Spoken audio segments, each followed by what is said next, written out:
So exciting. Thank you to all of you for being here to celebrate this incredibly beautiful and very special book, Lion. I think the format for tonight will be that Sonya will read first, and then we'll chat and maybe do another quick reading, and then we'll open it up to questions from you. So Sonya, I'll let you go ahead and... Thank you all for coming. It's really, really nice to see you all. And I am going to read to you. I did mark it. Here we go. This is from the chapter entitled Peru. I am 10. We go to the capital city of the Incas, my father, his wife, my adopted sister, and I. It is higher than I have ever been. We wear wool ponchos and cowboy hats, and my stomach turns and churns from being so high in the clouds, and from pressing my ear to the thin hotel walls to overhear their fights. My stepmother's voice is as scratchy as the ponchos. I hear it crack and sob through the wall. The city is thin-aired with narrow streets, and thick with sellers pressing brightly woven dolls, keychains, T-shirts into my small white hands. We go higher still to where the air feels so thin that you could slash it with your fingernail. It feels like the membrane of an eyeball. We take the zigzag train up the mountain. It lurches back and forth, a slow concertina carved into sheer rock. It is inexorable, endless. I cling to the carriage to make it cling to the mountain. It is cold and bright, and my lungs and eyes burn. There is nothing to see but mist. We are clutching an invisible mountain wrapped in a cobweb. My father wears his favorite jacket, the puffy one with the sew-on patches from his race car days. It rustles when he talks. He is eager, clutching my adopted sister in his lap. He tells us the story of a fabled city to which the Incas fled from the Spanish invaders, lost to history for centuries until one man, an American explorer, determined to find it, beat back the jungle and threaded a path through the needle-top mountains to the summit, where he stumbled on an entire silent city. This is a story I know, because there is always a maiden who has slept for 100 years, and always a knight who must force his way through the forest to find her. I cannot wait to see the castle, and perhaps there will be a princess there, one that everyone else has overlooked. This thought comforts me as I bite back the tides of nausea and the pressure that drums in my temples. My adopted sister wails and lies down in her mother's lap. I sit up and look out, and dig my fingernails into my palms to stop from crying out. My father nods approvingly. I taste bile in my mouth as we climb higher and higher, but there is no turning back. My stepmother watches him. The mist drains into the bowl of the Andes. We are here. We are here. We arrive at the top, tumble out, unsteady. We stagger to the ticket booth on uneven feet. I am eager, desperate to prove to my father that I am not troubled by the altitude, and to see for myself what this lost city looks like. I follow my father, clicking his heels, hungry for Inca gold. We step through the ticket booth and out into the damp sunlight. My father stops, breathes out, and places his hand on my shoulder. I frown. I look where he looks. There are no castles here. There are no spires, no vaulted windows, no locked doors, no cellars, no attics, no secret staircases veined with thorny vines. There is only a vast, silent flatness with grey stones slung in long, low walls. They thread the plateau, rising and falling. There are arches and terraces, rows and rows of small enclosures, walls rising and falling, climbing hilltops and creating a lookout, an altar, a temple. It seems bereft, an abandoned honeycomb. Strange, lidless boxes of air wide open to the sky above.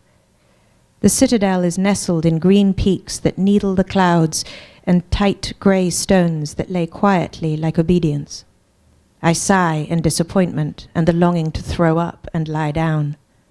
My father squeezes my shoulder. I knew you'd love it.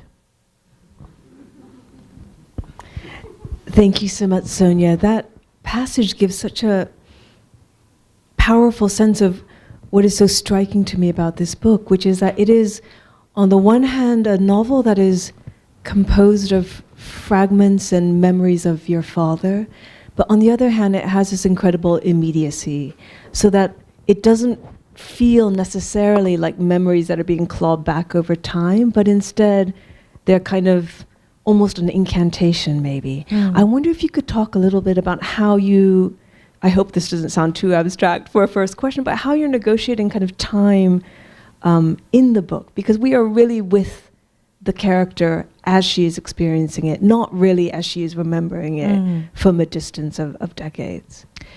I think landing on it happened sort of quite organically, but this continuous present tense. So every chapter in the book begins with, I am 10, I am 20, I am 15.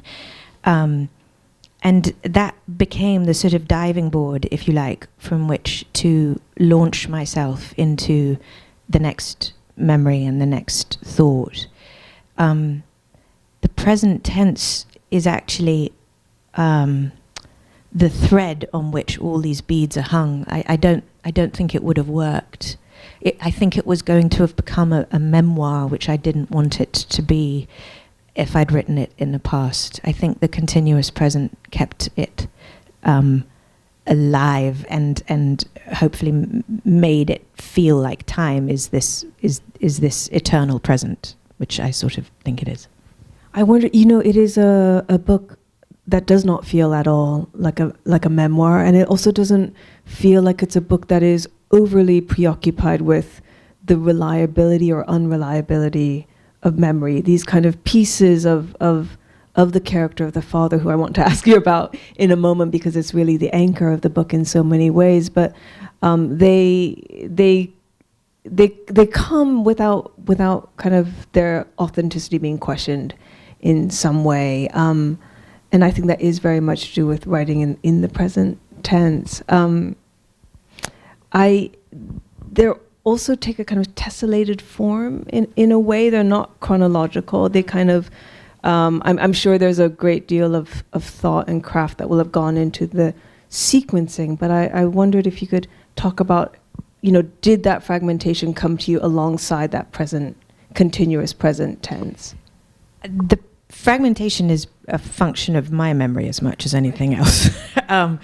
I think that, the way this book came about is my father died, spoiler, but he died very suddenly in an accident 7 years ago, and his life was so extraordinary that it had felt that would be just terrible to lose all the stories that had surrounded him. And I have 2 young children, and they didn't really know their grandfather, and so I had wanted to keep these stories for them.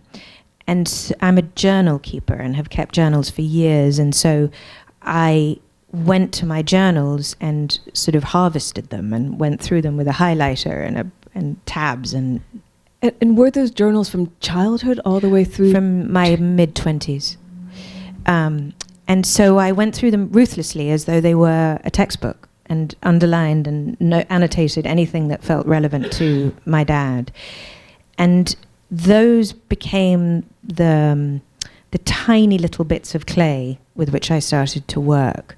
And then they would get a bit bigger, and then I called them beads. And so I had this file on my desktop that was called the jar, and I would just put beads in the jar, and I would, depending on my mood, pick out one and then work the clay. I would just keep sort of massaging it and expanding and sort of climbing inside a memory or a moment and imagining it out from there in a way that felt truly imaginative. So some recalled, but put it this way, it never felt like up for question whether I was writing a memoir or whether I was writing fiction. I have written a piece of fiction in which everything happened, which is the most accurate description I can give for it.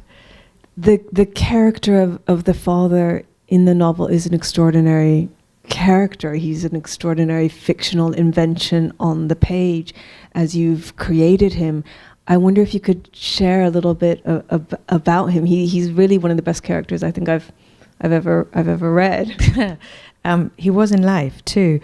My dad, again, this is sort of speaks to why it's fiction and not a memoir, which is a question that clearly I keep answering, even though you're not asking it. I can't. No. But clearly I have to work this out for myself.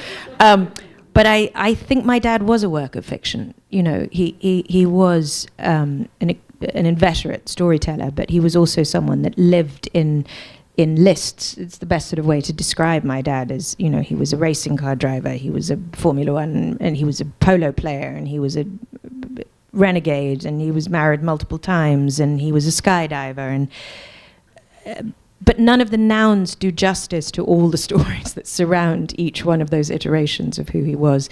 So, and he was Argentine, and anyway, he was lots of things. You read the book.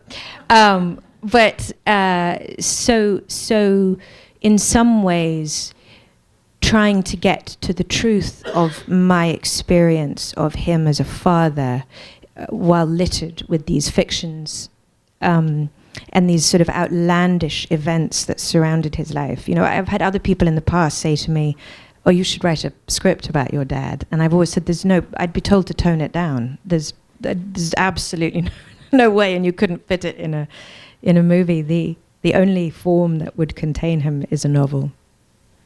The tone of this book is very special, as I think I've tried to allude to.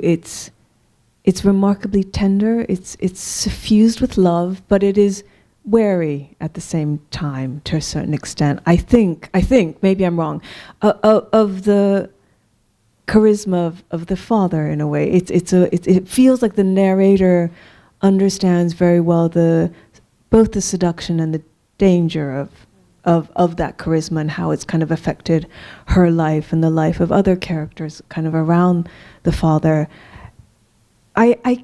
He is a remarkably charismatic character on the page, and I wondered, when you were writing, did you temper his, how do you retain the charisma but also control it in a way? He is like the kind of black hole of the book, that all the energy goes towards him, but it does feel that there's a skepticism around that charisma. You are drawing attention to the fact that he is creating his own mythology in a way.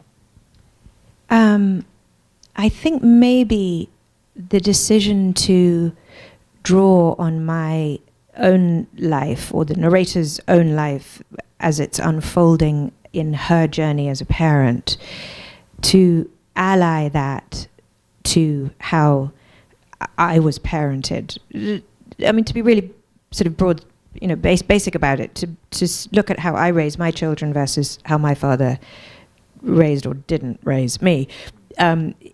That felt that's where the sort of resistance to the pull of him comes in some ways, because that experience of mine becomes mitigated through how I'm experiencing my children and how I experience myself as a parent. And did your kind of understanding of your father change once you had children? And yes and no.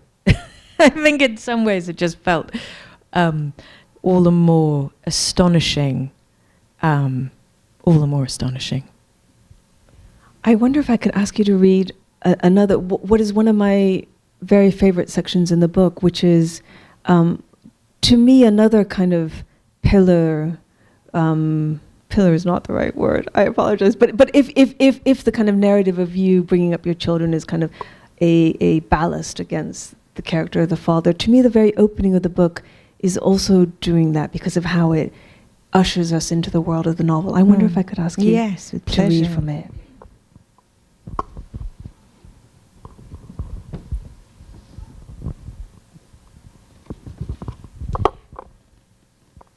This chapter is called Lioness. I may not get through this. But how hard to be the one who stayed, the one who packed the raisins but not the nuts, who wiped the lipstick off the piano teacher's mug, tissue-wrapped the Christmas ornaments, washed the sheets, staunched the blood, ignored the lies and the slammed doors, peeled the stickers off the walls, fought for sunscreen and table manners, made beds, combed out the lice, stapled the hems and later sewed them, kissed the friends, befriended the lovers, returned the books, loaned the car, the house, the denim jacket with the Liberty lining, combed out the lice, listened to the story tape jammed in the car stereo, held back the hair bent over the loo, paid the school fees, paid the tennis coach, paid the airfare, combed out the lice, pushed the swings, paired the socks, allowed the cigarettes, forbade unkindness, packed the trunk, renewed the passports, taught the second tongue, recited the alphabet, churned the ice cream, bought the bras, the Walkman, the wedding dress, learned the names and never forgot them, shared the crossword, the towel, the chewed gum, the one who did not stray, the one who was always where I left her, who never spoke a word against him, who signed birthday cards in his name, lied in his name, raised a human in his name. And here I write a book about the one who left. She tells me this is a betrayal. She tells me she did her best. I tell her she did. That for better or worse, this book is not about her. No one can be two parents.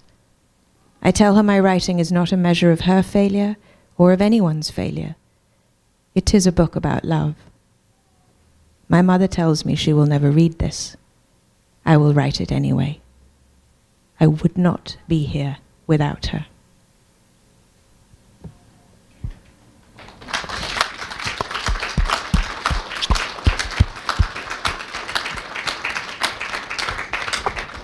She's right here. I would not be here without you. Could you talk a little bit about your decision to open the book with this kind of tribute to your mother? I'd already written the book. And it was missing.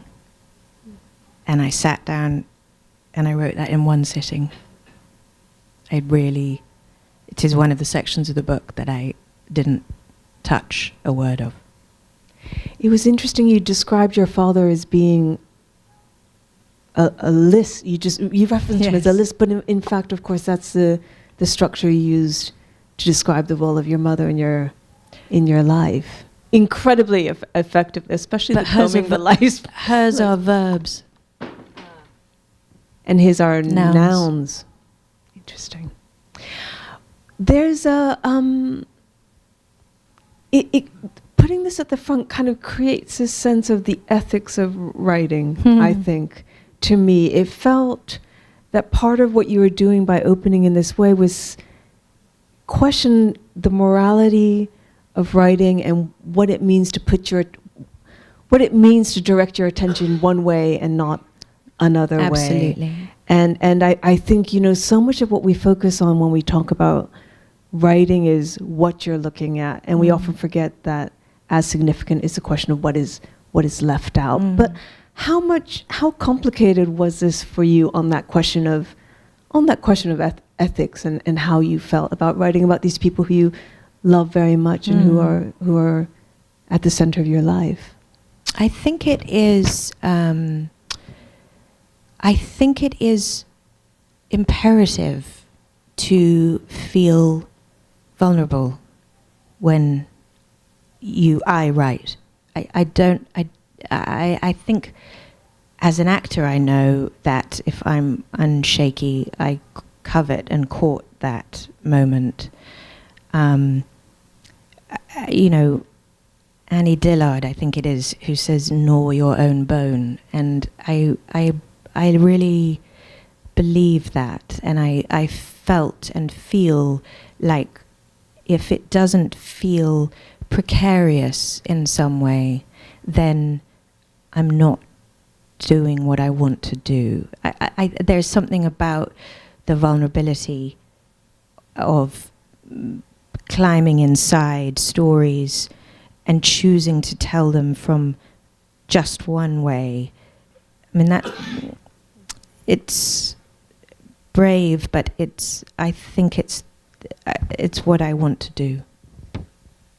Was the precarity the choice of inhabiting these stories, or I feel very much the same when I'm writing. If it's not scary, I'm not interested on some level.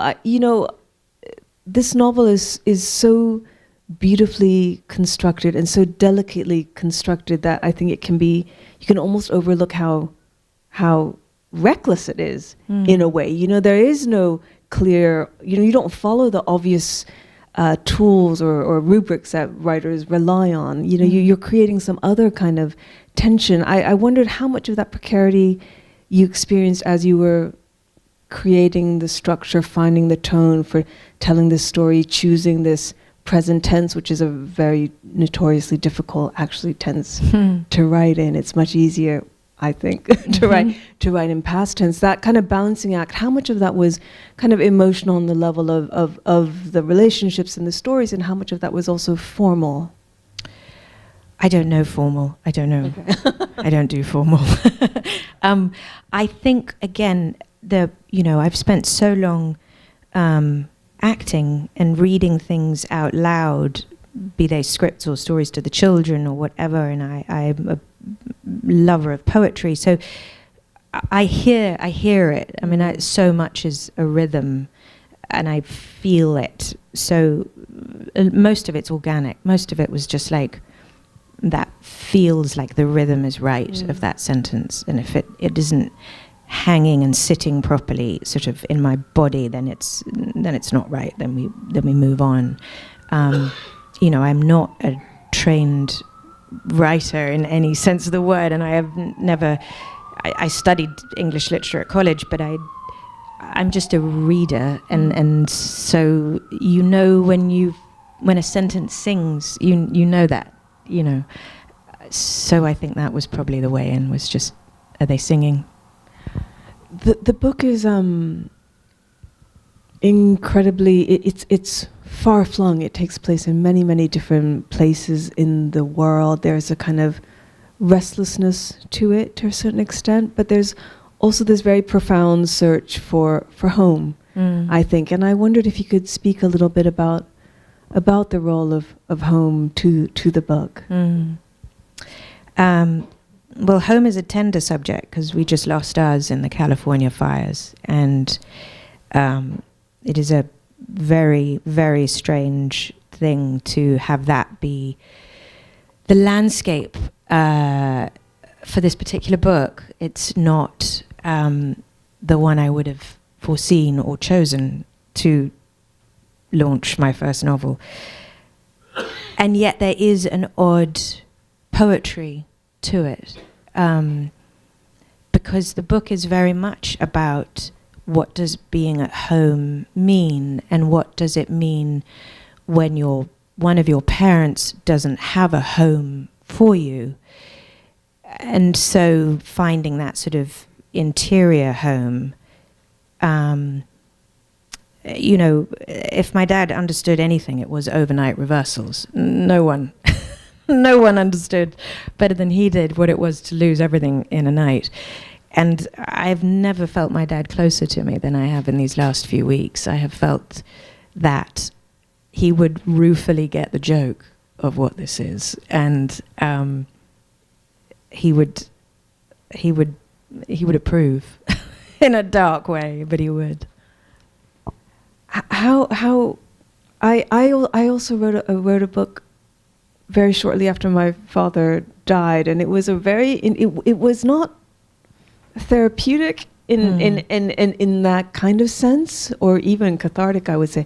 But there was a sense afterwards that something had shifted in the relationship through the process of writing, and I wondered if that was the case for you. Among many other things, one of the qualities that the book communicates beautifully, and which you just mentioned in a way, is his mutability and the way the stories around him changed. In writing the book, the stories are to some extent fixed, and you've been the one to fix them. I wondered what that experience had been in terms. I think it was has been an amazing experience for me to write this. It maybe you have this experience when you write. Writing is where I find myself out. I don't often know where I am until I sit down to write. I think it's the years and years of journaling. And so I find it tremendously helpful to know what I think by going to the page. And so actually writing about my dad was a way of sort of braiding together disparate parts and arriving at some consensus thesis, something something that had sort of integrity to it, rather than these funny little fragments of journals. It felt like, oh, here is a narrative that I can stand alongside that will also continue to evolve. I mean, Mum's here, and last night Mum told me a story about my dad that I'd never heard, and I was like, now you tell me that's published. And may that continue, and may this be a stopping point on the way, but a very necessary one. I mean, it was a beautiful thing to write this. You have mentioned your work as an actor and how it relates to your writing. I wonder if you could speak about that a little bit more. Yeah, I can't imagine how you write without having been an actor. I only know how to do this. I find it feels like this completely natural outgrowth of what I have done, and the sort of experience of, going in and coming up through somebody else's eyes and looking out at the world that is what I have trained to do. So to do that felt very easy and sort of fluid. There are moments in the book where I look out as though I were my father, and I'm in my father's point of view, and my mother's in different moments. So that part feels